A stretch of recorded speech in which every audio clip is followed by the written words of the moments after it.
వాక్యాన్ని ఒక నిమిషం ధ్యానం చేసుకుందాం. మనందరం కూడా మొదటి తిమోతి రాసిన పత్రిక 6వ అధ్యాయము 7వ వాక్యాన్ని ఒకసారి. మనం ఈ లోకములోనికి ఏమీ తేలేదు, దీనిలో నుండి ఏమీ తీసుకుని పోలేము. చాలు, దేవుడి స్తోత్రం. ప్రతి సందర్భంలో దేవుడి సన్నిధి మాట చదువుకుంటూ ఉంటాం, కానీ దీని గురించి ఆలోచించేవారు చాలా తక్కువ మంది అండి. ఆదివార సందర్భంలో కానీ కులపవాస కొడుకుల్లో కానీ ఈ మాట మనం చదువుతూ ఉంటాం. సేవకుల ద్వారా ఈ మాట మనకు వినబడుతూ ఉంటుంది. మనం ఈ లోకంలో వచ్చినప్పుడు ఏమీ కూడా తేలేదు, తిరిగి లోకాన్ని విడిచిపెట్టి వెళ్ళేటప్పుడు ఏమీ తీసుకోలేకపోము అని పరిశుద్ధ గ్రంథంలో దేవుడు నిజాన్ని రాయించాడు. దేవుడు స్తోత్రం. దేవుడు రాయించాడండి, నిజము. ఇది లోకంలో ఉన్న మనుషులకి ఎవరి బుర్రకు ఎక్కటం లేదండి, ఎవరికి అర్థం కావట్లా. ఈ లోకంలో మనం వచ్చినప్పుడు కనీసం ఒంటి మీద ఒక వస్త్రం ముక్క కూడా మనకు కలిగి లేకుండా ఈ లోకంలోకి వచ్చాం. తిరిగి వెళ్ళేటప్పుడు కూడా ఈ లోకం మన మీద ఉన్న వస్త్రాన్ని తీసి సాగబొప్పుతుంది. దేవుడు స్తోత్రం. ఈనాడు చాలా మంది దేవుడు నమ్ముకున్న బిడ్డలకి సత్యం అర్థం కాక దేవుడు చెప్పిన మాటలు అబద్ధంగా భావించే వ్యక్తులుగా ఉండి, దేవుడు అలాగే చెప్తాలే నువ్వు ఎన్నో సంపాదించుకోవాలి, ఎన్నో సాధించుకోవాలని దేవుడు వాక్యాన్ని అసత్యంగా ఆలోచించి అజ్ఞానులుగా ఈనాడు మారి దేవుడు చెప్పింది మరుగు చేసుకొని దేవుడు అంటే భయం లేక, భక్తి లేక, ఏది సంపాదించుకోవాలో జ్ఞానం లేక అజ్ఞానం కలిగిన మనుషులుగా ఉండి లోకంలో పరిగెత్తి అన్నీ సంపాదించుకొని చివరికి అన్నీ వదిలిపెట్టి అనాథగా వెళ్ళిపోతున్నారు. దేవుడు స్తోత్రం. హల్లెలూయా. దేవుడు అంటున్నాడు, ఈ లోకంలో వచ్చినప్పుడు ఏదైనా తీసుకొచ్చినది ఉంటే ఒక్కసారి చూపిస్తావా అని ప్రభు అడిగితే మనం చూపించడానికి ఏముండదండి. పోనీ లోకాలు విడిచిపెట్టి మనం వెళ్ళిపోయిన సందర్భంలో ఏదైనా తీసుకెళ్లిన వ్యక్తిగా నువ్వు ఉన్నావా, చూపిస్తావా అంటే చూపించడానికి అవకాశం కూడా కనపడదు. అందుకే ప్రతి మనిషి కూడా బ్రతికినంత కాలం కూడా దేవుడు రాజ్యాన్ని, దేవుడు సంపాదించుకునే కృప ఈ లోకంలో మనకి ఇచ్చాడు కనుక దాన్ని సంపాదించుకునే ప్రయత్నం చేయాలి. దేవుడి స్తోత్రం. హల్లెలూయా. మనం ఈ లోకంలో వచ్చినప్పుడు ఏమీ తెలియని మనిషి తిరిగి వెళ్ళే టైంలో తీసుకెళ్లే అవకాశాలు తెలిసే వ్యక్తిగా మనం వెళ్ళినప్పుడు చాలా జాగ్రత్తగా బ్రతకాలి. ఎందరూ ఈ లోకం రకరకాల వాటిని సంపాదించిన వారు కనబడుతూ ఉన్నారు. మన తాత ముత్తాతలు కొన్ని ఎకరాలు సంపాదించి, కొన్ని బిల్డింగ్లు సంపాదించి ఉండి ఉంటారు. అయితే వారు వెళుతున్నప్పుడు వారు ఏమో తీసుకెళ్తున్నారని చూస్తే మనం ఎకరాలు అక్కడే ఉంటాయి, బిల్డింగ్లు అక్కడే ఉంటాయి.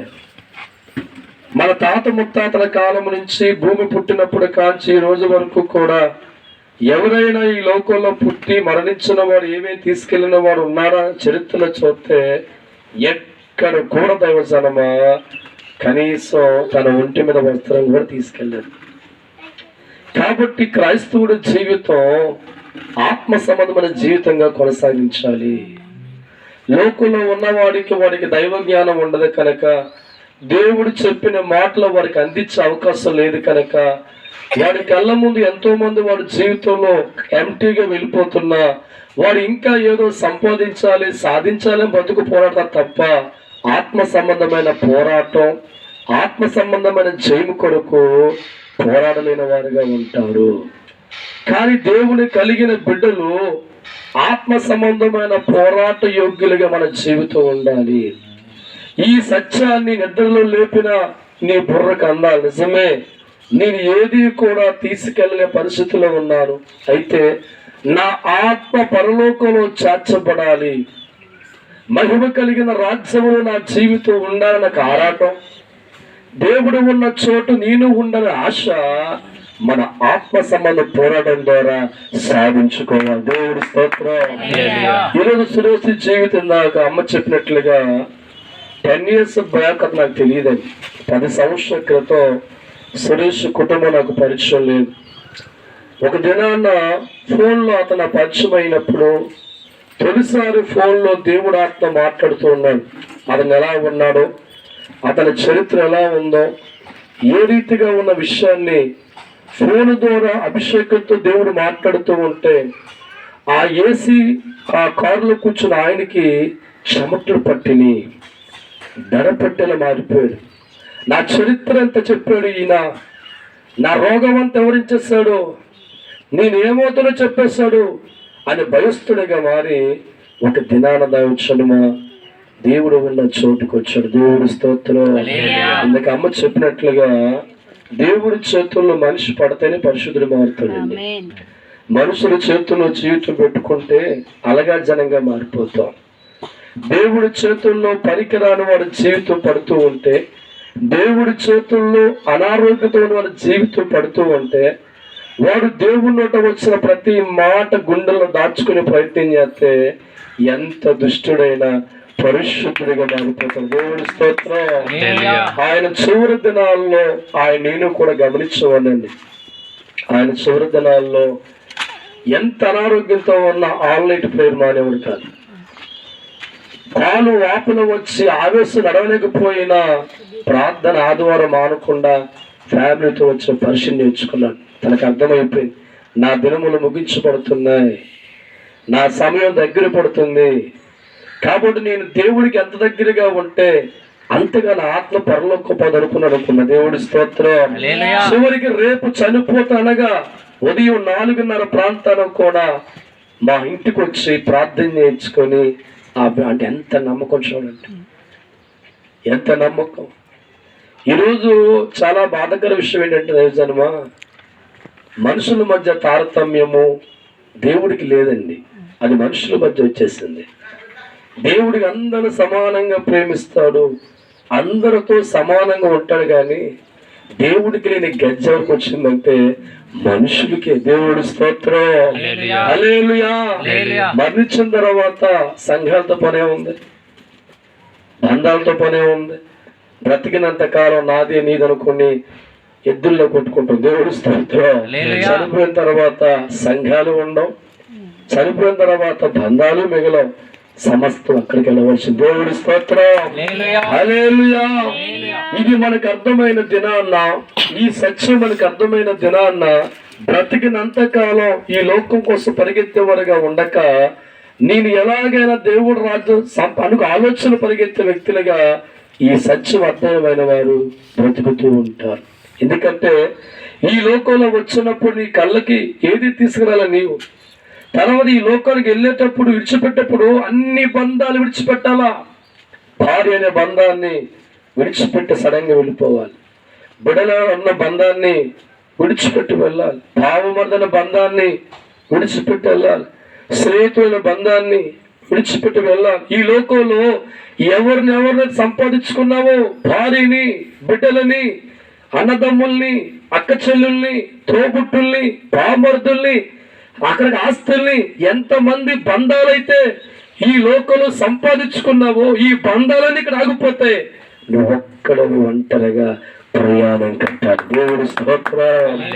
ఆ ప్రయాణం మనకి ఆనందకరంగా ఉండాలంటే మన ఈ సత్యం అర్థం కావాలి. ఆత్మ సంబంధమైన వ్యక్తిగా ఈ లోకంలో ఉండి జీవించి మరణిస్తే తప్ప ఆ మనిషి బంధతో దేవుడితో కలిసే అవకాశం ఉండదు. దేవుడి స్తోత్రం. హల్లెలూయా. యోబు గ్రంథం 7వ అధ్యాయము 1వ వాక్యం ఒక్కసారి మనం చదువుకుందాం. యోబు గ్రంథం 7 1వ వచనం చదవండి. 7 1వ వచనం. భూమి మీద నరుల కాలము యుద్ధకాలం కాదా, వారి దినములు కూలివాని దినముల వంటివి కావా. ప్రభుత్వడు భూమి మీద నరుల కాలం యుద్ధకాలం, ఎన్ని యుద్ధాలు చేయాలి మనం. అయితే వారి యొక్క కాలం మీద కూలి కాలం. ఒక వ్యక్తి చేలో కూలి పనికి వెళ్ళిన తర్వాత ఆ పని ముగిచిన వెంటనే ఎగిలిపోని మళ్ళీ ఆ పొలాన్ని విడిచిపెట్టి మళ్ళా వచ్చిన ఇంటికి వెళ్ళిపో. అంటే అర్థం ఏంటి? పని అయిపోయింది. సురేష్ జీవితాన్ని కూడా దేవుడు తల్లి గర్భాలు వేసిన వాడు ఆయనే, యవనస్తుడిగా జీవితాన్ని మార్చింది ఆయనే, తర్వాత తన జీవితాల్లో ఒక భార్యకి భర్తగా మార్చింది ఆయనే, 2 బిడ్డలకు తండ్రిగా మారింది ఆయనే, కొన్ని పాత్రల్లో కూలివానిగా ఈ లోకంలోకి వచ్చాడు. పని అయిపోయిన తర్వాత తిరిగి ఆ దేశాన్ని, ఆ ప్రాంతాన్ని, ఆ కుటుంబాన్ని విడిచిపెట్టి వెళ్ళిపోతున్న మన విషయాన్ని మనం జ్ఞాపకం చేసుకోవాలి. మనం అనుకుంటాం ఎంత అన్యాయం చేసి అనుకుంటాం. ఎన్నో ప్రేమనురాగాలు దేవుడు మన మధ్య కలిపి, భార్య భర్తల బంధాన్ని కలిపి, బిడ్డలు తండ్రి బంధాన్ని కలిపి, చెల్లి అన్న బంధాన్ని కలిపి, మరణం అనే ఒక్క ఆయుధముతో టక్మని కచ్చాడు. దేవుడి స్తోత్రం. నాకే చాలా నేను ఈ విషయం తెలిసిన తర్వాత శుక్రవారం రాత్రి అంతా డిప్రెషన్కి వెళ్ళిపోయానండి. చాలా మా కుటుంబ సభ్యులు ఆ టైప్లో నేను ఒక రకం తెలియకుండా మానసిక ఒత్తిడిలోకి వెళ్ళిపోయాను. ఏంటి చిత్రంగా మాయమైపోయాడు అంటే కళ్ళ ముందు ఉండి తక్కువ అయిపోయిన వ్యక్తి కింద మైండ్లో చాలా డిప్రెషన్ వెళ్ళిపోయాను. శుక్రవారం అంతా పనిచేస్తాను ఆ చెన్నైలో. ఎందుకంటే ఒక్కరిని అయిపోయాను. అక్కడ వేరే ఆల్టర్నేట్ సాగుకుండా అక్కడ లేడు. ఆల్టర్నేట్గా నాకు సహకరించే ఒక ఉపదేశకులు లేడు. ఏ నుంచి చెడ్డ వరకు సమస్త కార్యములు చూసే పరిస్థితి రావడం వల్ల ఒక పక్క డిప్రెషన్లో ఉన్నాను, ఒక పక్క మానసిక ఒత్తిడిలో ఉన్నాను. ఎందుకంటే ఎవరు ఊహించలేని విధంగా అతని జీవితం మనం ఎక్స్పెక్ట్ చేయలేదు, అయిపోద్దని ఆ టైపులో అందరినీ బాధ పెట్టే టైపులో వెళ్ళిపోయిన పరిస్థితి. ఇదే బాధాకర మనసుతో శనివారం దేవుడి కార్యక్రమం 1000 మంది వస్తారు. ఈ కార్యక్రమం మీ అందరికీ తెలుసు, మీకేం కొత్త ఏం కాదు. మీ అందరికీ తెలుసు యెహోషా పాస్టర్ గారు శనివారం కొన్ని 1000 మంది మధ్య ఒక బాధ్యత ఉండవలసిన వ్యక్తి ఉండాలని. ఈ బాధ్యత ఒక పక్క సమయానికి వెళ్ళకపోతే వారికి ఏమంటది, ఒక పక్క ఎటు వదలాలని అర్థం కాని పరిస్థితుల్లో ఎప్పుడూ 4 గంటలకు అయ్యే ప్రార్థన 2ంటికి అవచేసి మంచి కాకుండా పరిగెత్తి వచ్చిన సందర్భం మీరు జ్ఞాపకం చేసుకోమని ఈ సమయం కోరుతున్న. దేవుడి స్తోత్రం. దేవుడి వాక్యం అంటుంది మనకు యుద్ధం ఉందండి. ఒక రికార్డు మనం సాధించాలంటే ఈ లోకంలో ప్రాక్టికల్ గా మారాలి.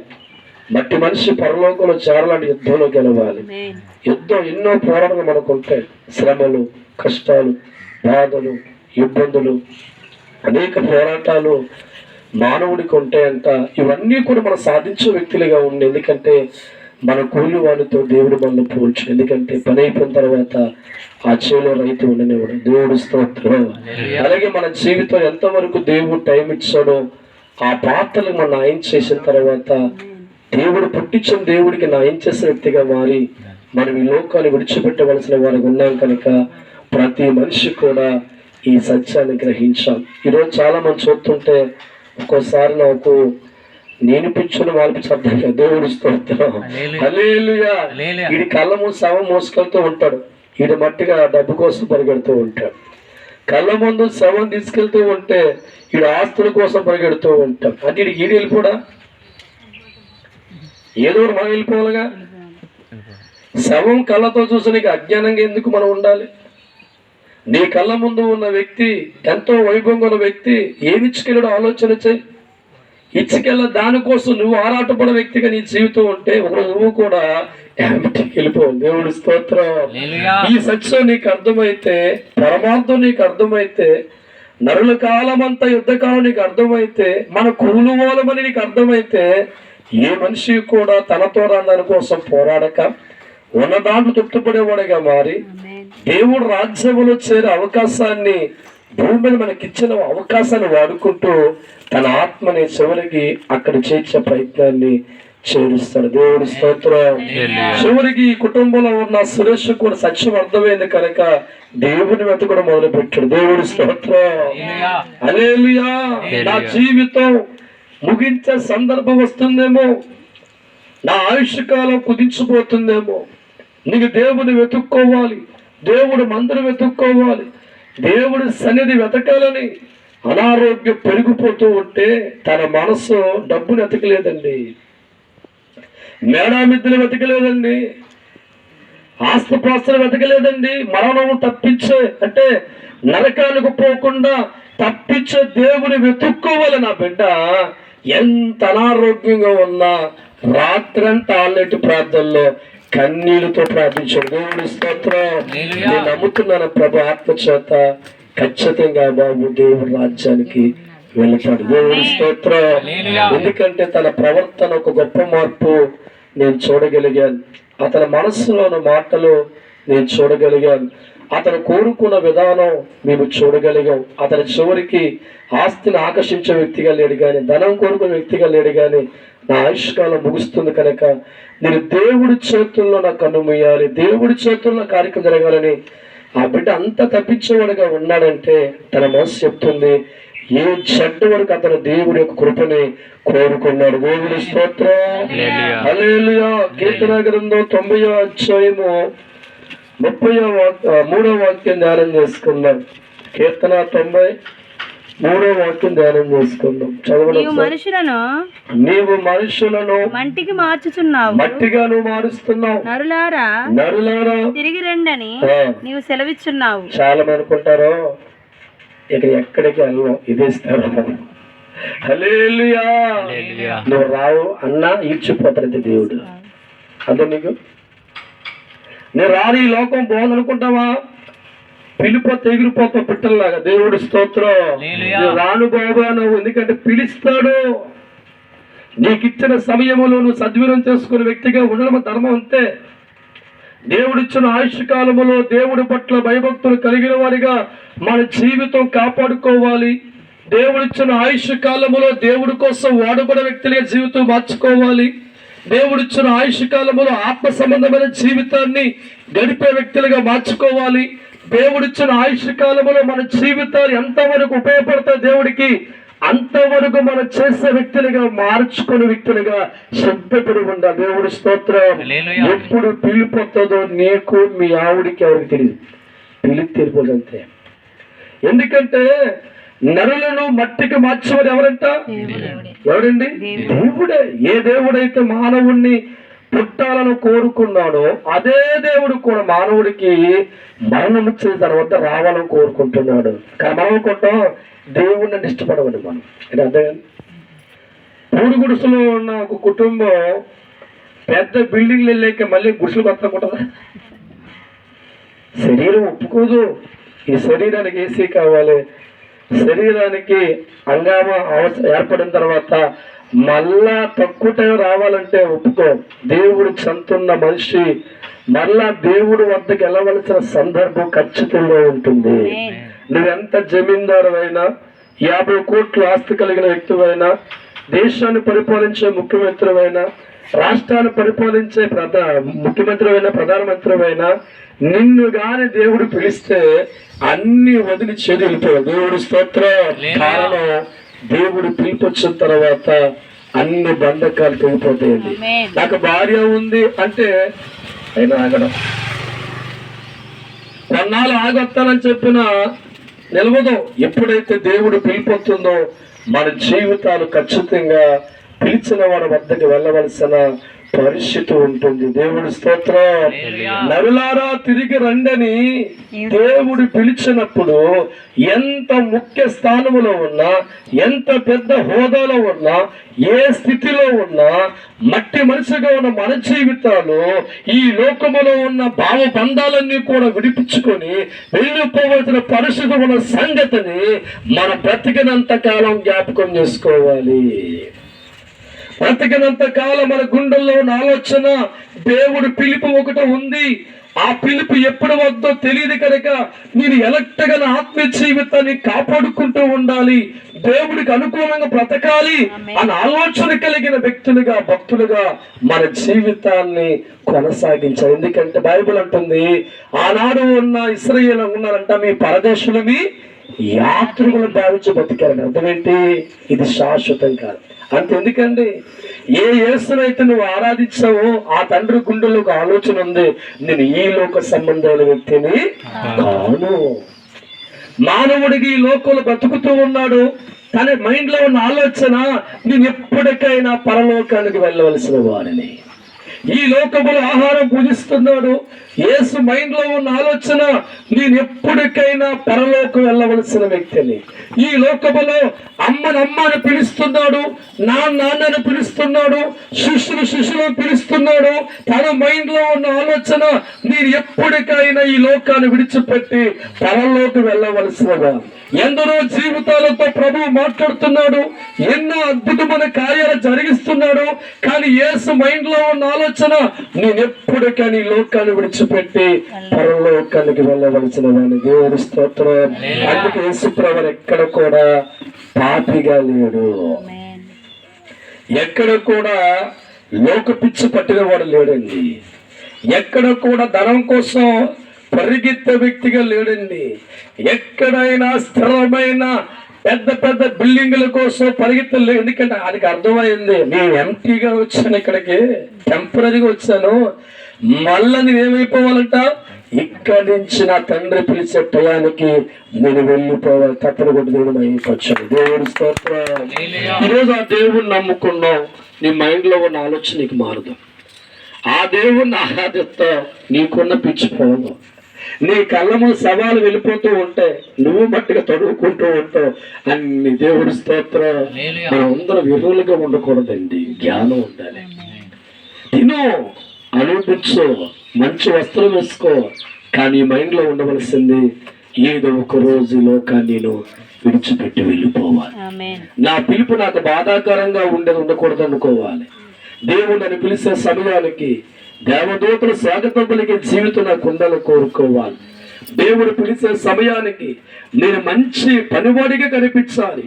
దేవుడు పిలిచే సమయానికి మంచి బిడ్డగా కనిపించే ఆలోచనతో మన బంధాలతో మెలుగుతున్నప్పుడు, భర్తతో మెలుగుతున్నప్పుడు, బిడ్డలతో మెలుగుతున్నప్పుడు, అక్క చెల్లితో మెలుగుతున్నప్పుడు మన హృదయం ఎప్పుడు కూడా దేవసనమా మన యాత్రికుల మన భావాన్ని మన మనసులో పెట్టుకుని బ్రతకాలి. దేవుడి స్తోత్రం. హల్లెలూయా.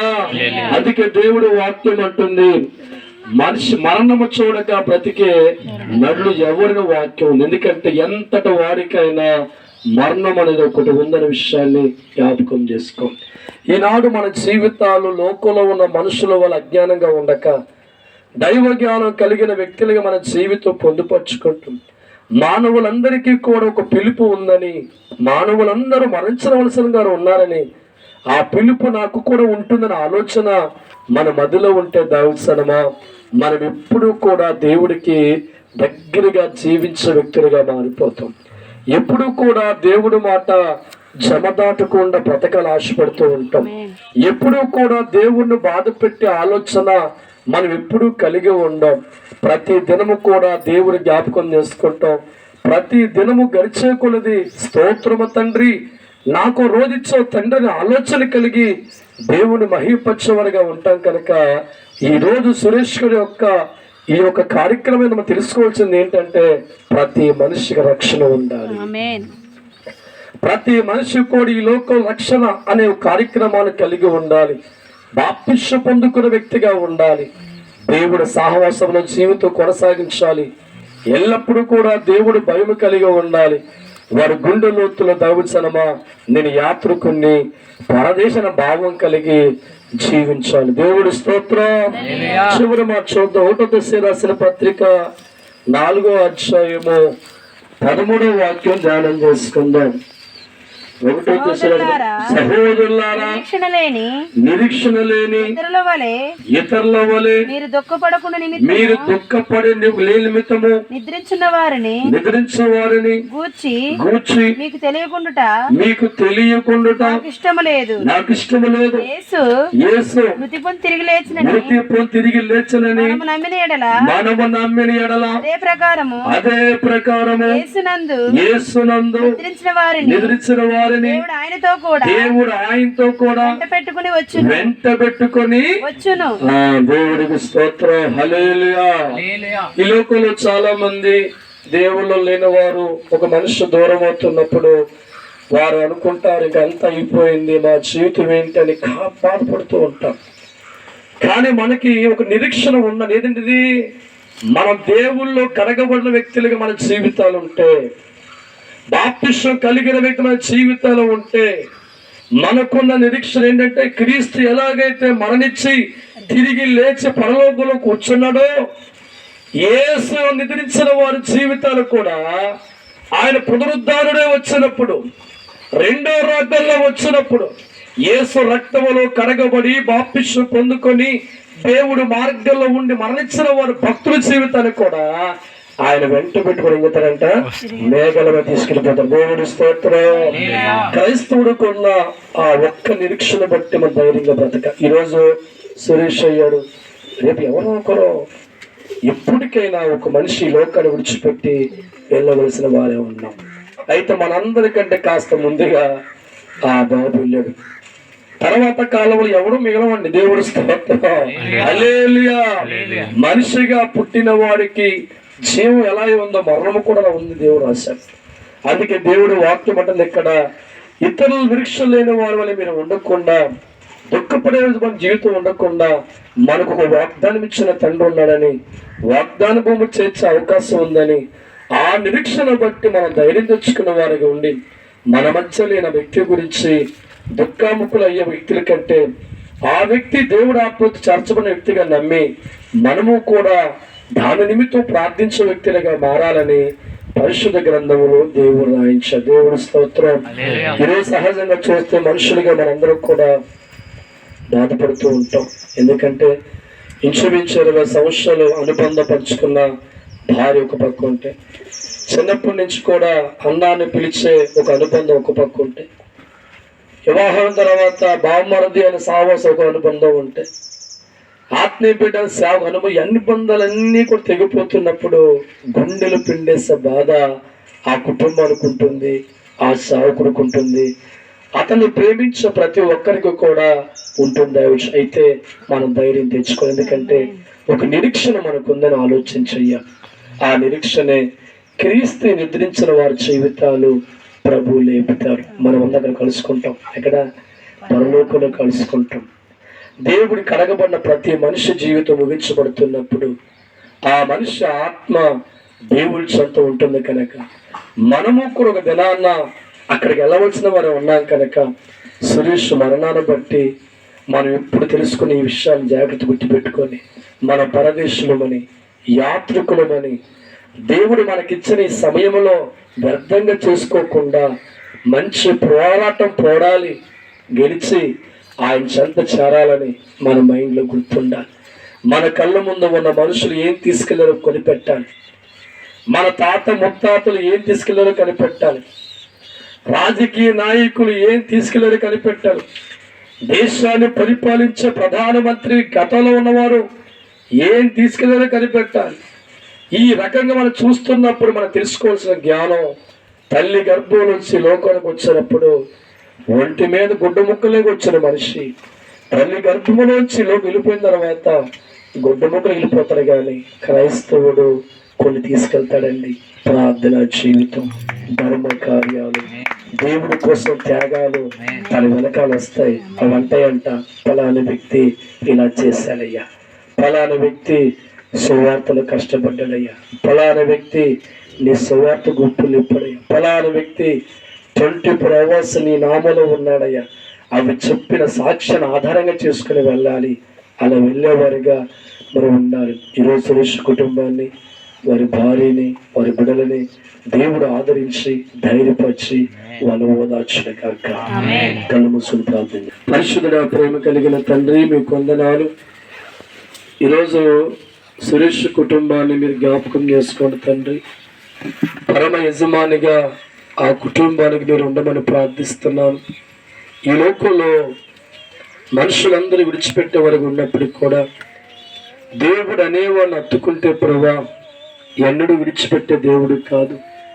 ఈ కుమార్తె జీవితాన్ని, వారి బిడ్డల జీవితాన్ని కూడా సదాకాలం మీరు తోడుగా ఉండి వారిని ఆదరించమని, ధైర్యపరచమని ప్రార్థిస్తున్నాను తండ్రి. ఆకాశ పక్షులు పోషించే గొప్ప దేవుడా, సర్వజీవులను పోషించే మా తండ్రి, వాటికంటే శ్రేష్ఠులుగా నీ మాట చెప్పావు కనుక జీవిత కాలం అంతా వారికి కావలసిన అన్న వస్త్రాల ఎందుకు కూడా ఒక తండ్రిగా మీరు వారికి అందించమని ప్రార్థిస్తున్నాం తండ్రి. ప్రభువా, కాకుల ద్వారా ఏలియకు ఆహారం పెట్టిన శక్తిమంతుడు అయ్యా, ఈ కుటుంబాన్ని మీరు పోషించగలరు తండ్రి, మీరు ఆదరించగలరు ప్రభువా. ఎందుకంటే మీ హస్తాలు ఆదరించేవి తండ్రి. మీ మాట ధైర్యపరచదు ప్రభా. అట్టి మాట ఎల్లప్పుడూ వారికి అందించండి. మీ హస్తాలు వారికి తోడుగా ఉంచండి. దేవా, వారికి ఉన్న ప్రతి సమస్యను కూడా మీరు దూరపరచండి. దేవా, ఈ రోజు నీ ఎన్నికలో ఉన్నవారు నేను ప్రేమించి నీ వద్దకు వచ్చారు. నా దేవా, ఈ రోజు మేమందరము కలిసి కొడుకులో పాల్గొని ఉన్నాం. ఇది మొదలుకొని ప్రభా వారి జీవితాలకి, వారి కుటుంబానికి, వారి బిడ్డలకి, వారికి కలిగిన వారికి మీ కృప వారికి అందించమని, ఎల్లప్పుడు దేవుడు సాహసమందు, ఎల్లప్పుడు దేవుడి భయభక్తుల వందు, ఎల్లప్పుడు దేవుడికి సంతోషపరిచే కార్యక్రమాలందు వారి కుటుంబాన్ని కట్టబడాలి తండ్రి. నీ మీద ఆనుకునే ధైర్యవంతులుగా మార్చాలి తండ్రి. భవిష్యత్తులో వారి కలిగిన బిడ్డలు ఓ గొప్ప పొజిషన్ లో ఉంచు తండ్రి. వారి కుటుంబాన్ని ఆదుకోమని ప్రార్థిస్తున్నాను తండ్రి. సహోదరి పట్ల మీరు ఎల్లప్పుడూ తోడుగా ఉండండి. తన కళ్ళు కన్నీళ్లతో ఉండగా రాబోయే రోజుల్లో ఆనంద బాష్పాలు నింపబడుతుంది. దేవుడు నా కుటుంబానికి ఉన్నాడు, నా యజమాని పరలోకి చేర్చబడ్డాడు, నా తండ్రి నాకు తోడుగా ఉన్నాడు, నా బిడ్డలు గొప్ప పొజిషన్ లో ఉన్నారు. ధైర్యాన్ని మీరే కలిగించాలి తండ్రి. ఈరోజు కోరికలు పాల్గొన్న ప్రతి ఒక్కరిని కూడా పేరు పేరు ఆశ్రయించి దీవించమని, ప్రతి ఒక్కరిని వాక్యం ద్వారా బలపరచమని, ఆత్మీయులుగా నిలబెట్టమని యేసు క్రీస్తును వడుచున్నాము తండ్రి. యేసు రక్తమే జయం, శిలువ రక్తమే జయం. అపవాదికి నాశనం కలుగునగాక. తండ్రి ప్రేమ, క్రీస్తు కృప, పరిశుద్ధాత్మ సావాసం సదాకాలం మరి ప్రాముఖ్యముగా సురేష్ కుటుంబానికి, వారి బంధుమిత్రులకి, తోటి సేవకురాల శారద కుటుంబానికి, నాతో వచ్చిన బిడ్డలకి, వాళ్ళ బంధువులందరికీ తోడే నిలిచిన గాక. మీ అందరికీ వందనాలు.